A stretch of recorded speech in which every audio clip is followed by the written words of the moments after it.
অথচ সেই আল্লাহর ওয়ালিদের অবদানকে ভুলে গেলাম। সেই আল্লাহর ওয়ালিদের মাজারে হামলা, সেই আল্লাহর ওয়ালিদের মাজারে হুমকি, সেই আল্লাহর ওয়ালিদের উপরে হামলা, এটা আল্লাহ পাক বরদাস্ত করতে পারেন না। আল্লাহ পাক ইরশাদ ফরমিয়েছেন হাদিসে কুদসিতে, মান আদালি ওয়ালিয়ান ফাকাদ আযানতু হারবি, যে ব্যক্তি আমার ওয়ালির বিরুদ্ধে দুশমনি করলো, আমি আল্লাহ তাআলা তার বিরুদ্ধে যুদ্ধ ঘোষণা করে দেই। তার মানে যারা যারা ওয়ালির দরবার নিয়ে, ওয়ালিদের খানকা নিয়ে, ওয়ালিদের মাজার নিয়ে, ওয়ালিদের দরবার নিয়ে ওয়ালিদের বিরুদ্ধাচরণ করে, আল্লাহ তাআলা তাদের বিরুদ্ধে যুদ্ধ ঘোষণা করে দেয়।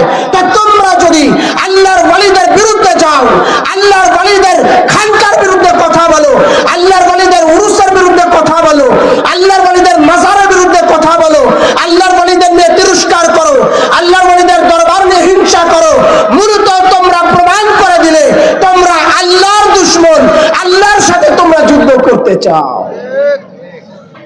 তো তোমরা যদি আল্লাহর সাথে যুদ্ধ করতে চাও, তাহলে আমরা কি করব? করো।